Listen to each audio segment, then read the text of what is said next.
Bonjour à tous. Aujourd'hui, je vous propose la correction de l'exercice numéro 4 du sujet de bac 2022 de mathématiques, le sujet numéro 1, c'est-à-dire celui qui a eu lieu le 11 mai 2022. Alors cet exercice numéro 4, comme vous pouvez le voir, est un QCM avec 6 questions. Pour ce QCM, on nous précise qu'aucune justification n'est demandée pour chaque réponse, qu'une réponse fausse, une réponse multiple ou une absence de réponse ne rapporte ni n'enlève aucun point, et que les 6 questions de l'exercice sont indépendantes les unes des autres. Alors nous commençons avec le numéro 1, où on nous donne une fonction définie par f de x égale moins 2x carré plus 3x moins 1 sur x au carré plus 1, et on nous demande si cette fonction admet pour asymptote la droite d'équation, soit x égale moins 2, y égale moins 1, y égale moins 2, y égale 0. Alors à noter qu'il y a ici deux types d'asymptotes différents. La droite d'équation x égale moins 2, qui est une asymptote verticale, donc pour x égale moins 2. Et pour ça, il faudrait qu'on ait une limite infinie de notre fonction quand x tend vers moins 2. Alors, plus l'infini ou moins l'infini, et quand x tend vers moins 2 plus ou moins 2 moins. On voit tout de suite que ça ne va pas marcher, puisque pour que ça fonctionne, il faudrait que le dénominateur s'annule en moins 2. Or, x au carré plus 1 ne va jamais s'annuler, puisque x au carré plus 1 est supérieur ou égal à 1. Donc on peut déjà éliminer cette première réponse. Ensuite, on a 3 droites qui sont des asymptotes horizontales, y égale moins 1, y égale moins 2 et y égale 0. Ce qui va nous donner ça, c'est la limite de la fonction quand x tend vers plus l'infini ou quand x tend vers moins l'infini. Alors, pour ça, il y a deux solutions. Soit vous utilisez un résultat du cours qui vous dit que quand on a une fraction rationnelle, comme ici, la limite de la fonction est donnée par la limite des monômes de plus haut degré. Ici, les monômes de plus haut degré sont moins 2x au carré et x au carré. Donc la limite de f de x en plus ou en moins l'infini sera la limite de moins 2x au carré sur x au carré, c'est-à-dire, quand on simplifie par x au carré, moins 2. Et donc la limite de la fonction quand x tend vers plus ou moins l'infini est moins 2, ce qui veut dire que la droite y égale moins 2 est la bonne solution pour l'asymptote. Cette droite est asymptote à la courbe de la fonction f en plus ou en moins l'infini. Si vous n'avez pas vu ce résultat de cours, ou si vous ne vous en rappelez plus, ou si vous voulez revoir comment on s'y prend, alors quand on a une fonction comme ça, qu'est-ce qu'on fait? On factorise le terme de plus haut degré. Ici, x au carré, donc on factorise x au carré au numérateur et au dénominateur.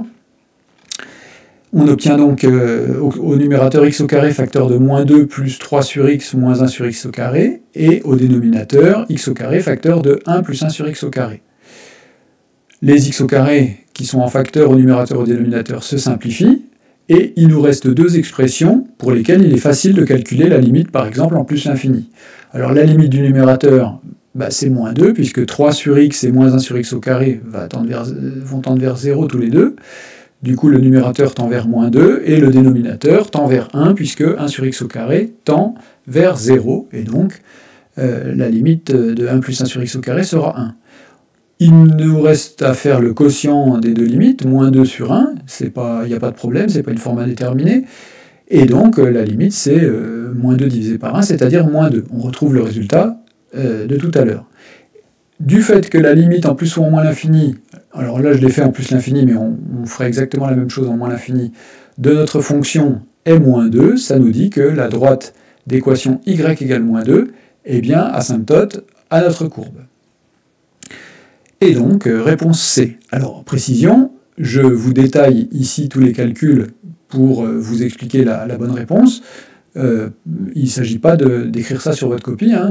Pour un QCM, comme ça, vous n'avez, c'est précisé d'ailleurs dans l'énoncé, qu'à donner la réponse. Donc ici, vous notez petit 1, réponse C. Point final.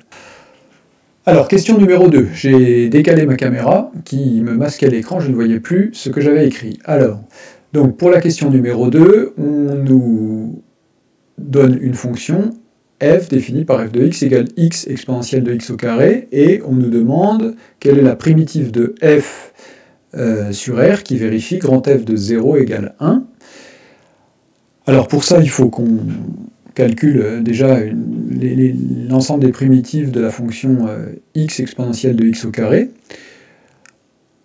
Alors pour cela, on dérive l'exponentielle de x au carré, on obtient 2x exponentielle de x au carré. Ce qui est presque la fonction qu'on veut. Nous, on veut x exponentielle de x au carré. Donc il suffit de diviser par 2 pour obtenir ce qu'on veut. Et donc les primitives de la fonction f de x sont de la forme 1,5 de exponentielle de x au carré plus une constante. Et nous devons déterminer cette constante. Alors pour déterminer cette constante, on nous précise que f de 0 doit être égal à 1. Donc on remplace x par 0. Ça nous donne donc que 1,5 exponentielle de 0 plus la constante doit être égale à 1. Donc exponentielle de 0 valant 1, 1,5 plus la constante est égal à 1. Et donc la constante est égale à 1 moins 1,5, c'est-à-dire 1,5. D'où la primitive de la fonction petit f qu'on nous demande, c'est-à-dire celle qui vérifie grand f de 0 égale 1, c'est la fonction grand f de x égale 1,5 de exponentielle de x au carré plus 1,5, c'est-à-dire la réponse D. Alors passons maintenant à la question numéro 3, qui est une question sur la convexité. Alors on nous donne une représentation graphique qui représente la courbe représentative d'une fonction f' dérivée de la fonction f sur R. Alors attention, la courbe, ce n'est pas la courbe de la fonction f, c'est la courbe de la fonction f'. Et on nous propose f est concave, f est convexe sur différents intervalles. Ici, il faut se souvenir d'un résultat de cours qui dit que une fonction est convexe quand sa dérivée est croissante, et la fonction est concave quand sa dérivée est décroissante, à condition évidemment que la fonction soit dérivable. Ici, évidemment, la fonction est dérivable, puisqu'on a tracé sa dérivée, et donc pour qu'elle soit convexe, il faut que sa dérivée soit croissante. Pour qu'elle soit concave, il faut que sa dérivée soit décroissante. Donc, concave sur 0 plus l'infini, ben, bien sûr que non, puisque la fonction n'est pas décroissante sur 0 plus l'infini. Hein. On voit qu'elle est croissante jusqu'à environ 4, et puis ensuite qu'elle est décroissante de 4 à plus l'infini. Donc à la limite, elle serait concave sur l'intervalle 4 plus l'infini, si on veut, mais pas sur 0 plus l'infini. Convexe sur 0 plus l'infini non plus, puisque pour être convexe sur 0 plus l'infini, il faudrait qu'elle soit croissante, que la dérivée soit croissante sur 0 plus l'infini. On voit bien que, d'après ce qu'on vient de dire, la courbe de la dérivée est décroissante à partir d'environ 4, et donc elle ne sera pas convexe sur 0 plus l'infini. Convexe sur 2 plus l'infini, alors là encore moins, 2 plus l'infini, elle est croissante de 2 à 4, mais après elle est à nouveau décroissante, donc convexe sur 2 plus l'infini, ça ne va pas. La seule chose qui va ici, c'est convexe sur 0,2, c'est-à-dire la réponse C, puisqu'effectivement la courbe de la fonction dérivée est clairement croissante, enfin la courbe monte, donc la fonction est clairement croissante de 0 à 2, et comme la dérivée est croissante, eh bien la fonction est convexe. Donc pour cette question numéro 3, la réponse est la C, la fonction est convexe sur l'intervalle 0,2. Très bien, alors passons maintenant à la question numéro 4. Parmi les primitives de la fonction f définies par f de x égale 3 exponentielle de moins x au carré plus 2, qu'est-ce qu'on peut dire? Alors toutes sont croissantes, toutes sont décroissantes, certaines sont croissantes et d'autres décroissantes, et puis toutes sont croissantes sur moins l'infini 0 et décroissantes sur 0 plus l'infini. Alors qu'est-ce qu'on peut dire ici? On peut dire que la fonction petit f de x, la fonction petit f définie par petit f de x égale 3 exponentielle de moins x au carré plus 2, c'est une fonction qui est supérieure ou égale à 2, puisque l'exponentielle étant positive, 3 exponentielle de moins x au carré est positif, et donc quand on ajoute 2, ça va être supérieur ou égal à 2, donc ça va être strictement positif. Si grand f est une primitive de petit f, alors ça veut dire que la dérivée de grand f, c'est petit f. Mais ça veut donc dire que pour tout x appartenant à R, grand f' de x, c'est-à-dire petit f de x, sera strictement positif. Et donc, ça veut dire que grand f, ayant une dérivée strictement positive, sera croissante, forcément. Et donc, toutes les primitives de la fonction petit f sont croissantes sur R, c'est-à-dire que la bonne réponse est la réponse A. Alors, question numéro 5, une question sur les limites. On nous propose. Donc la limite en plus l'infini de la fonction f définie sur l'intervalle 0 plus l'infini par f de x égale 2ln de x sur 3x au carré plus 1 est égale à. Alors, ici, on utilise ce qu'on appelle une croissance comparée entre la fonction ln de x et les fonctions x puissance n.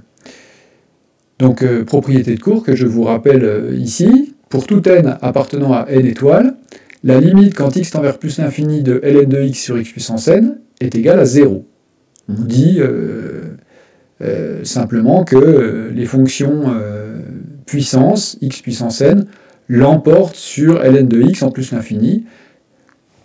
L'emporte, ça veut dire quoi? Ça veut dire ça. Ça veut dire que ln de x sur x puissance n tend vers 0. Très bien, mais comment on va pouvoir appliquer ce résultat-là à notre fonction qui est un petit peu plus complexe qu'une fonction de la forme ln de x sur x puissance n? Alors on voit que le x puissance n en question, pour nous, ça serait du x au carré, puisque le plus haut degré du dénominateur, c'est 3x au carré. Et ce qu'on va faire, c'est qu'on va factoriser au numérateur ln de x et au dénominateur x au carré. Comme vous pouvez voir, donc ça donne ln de x sur x au carré fois la fraction 2 sur 3 plus 1 sur x au carré. Et du coup, on a obtenu la fraction pour laquelle on connaît un résultat donc par croissance comparée, c'est que ln de x sur x au carré tend quand x tend vers plus l'infini vers 0.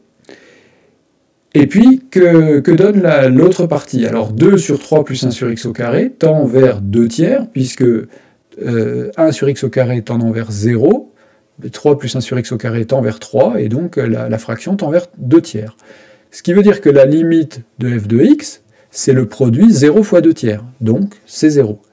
Et la bonne réponse est donc la réponse D. Très bien, il ne nous reste plus que la question 6. Alors dans la question 6, c'est quelque chose d'assez classique, que sans doute vous avez déjà fait cette année. C'est une équation avec du exponentiel de 2x et du exponentiel de x. La méthode dans ce cas-là, c'est de poser grand X égale exponentiel x. À ce moment-là, grand X au carré, ça va être exponentiel de x au carré, c'est-à-dire exponentiel de 2x. Ce qui va nous donner, quand on remplace exponentiel de x par grand X et exponentiel de 2x par grand X au carré, une équation du second degré classique, grand X au carré plus grand X moins 12 est égal à 0. On résout cette équation en grand X. On calcule le delta, on trouve 49, c'est-à-dire 7 au carré, et donc les deux solutions de cette équation, c'est grand x1 égale moins 1 moins 7 sur 2, ce qui donne moins 4, et grand x2 est égal à moins 1 plus 7 sur 2, c'est-à-dire 3. Je vous rappelle les formules, c'est moins b moins racine de delta sur 2a, moins b plus racine de delta sur 2a, il n'y a plus qu'à remplacer ici. Alors attention, c'est pas fini. Les solutions de notre équation ne sont pas moins 4 et 3. Si petit x est solution de l'équation, ça veut donc dire, comme on a remplacé exponentiel de x par grand X, que exponentiel de petit x doit être égal à moins 4, ou exponentiel de petit x doit être égal à 3. Et c'est ça qu'on doit résoudre. Alors exponentiel de petit x égale moins 4, c'est impossible, puisque une exponentielle est toujours positive, comme vous le savez. Donc l'exponentielle ne peut jamais valoir moins 4. Par contre, exponentiel de x est égal à 3. Ça, évidemment, c'est possible, et c'est équivalent au fait que petit x est égal à ln de 3. Ça veut donc dire que notre équation a une seule solution, qui est ln de 3. Et donc, la réponse à la question 6, c'est la réponse C, une seule solution. Alors voilà pour la correction de cet exercice numéro 4, et par la même occasion, cela termine la correction du bac 2022, sujet numéro 1, que nous avions entrepris il y a 4 vidéos, puisque ce sujet comportait 4 exercices. Je vous rappelle que dans ce sujet, vous n'aviez pas à traiter les 4 exercices, mais à en choisir 3 sur les 4. Évidemment, nous avons traité les 4 pour que vous ayez toutes les corrections dont vous avez besoin. Alors j'espère que cette correction vous aura aidé. Et si vous souhaitez avoir le PDF de la correction, tout ce que j'ai écrit sur mon tableau blanc, vous pourrez obtenir ce PDF si vous m'envoyez un email à l'adresse que je noterai sous la vidéo. vous m'envoyez un petit email en me demandant le PDF et je vous enverrai le corrigé. Je vous remercie d'avoir suivi ces vidéos de correction du bac 2022. On se retrouve très vite pour la suite de ces corrections. En particulier, nous allons corriger prochainement le sujet numéro 2, qui a eu lieu le lendemain, le 12 mai 2022. Si ça vous a plu ou si ça vous a aidé, n'hésitez pas à liker la vidéo, à poser des questions en commentaire si vous avez besoin. Et quant à moi, je vous retrouve très vite pour une nouvelle correction, et je vous dis à très bientôt.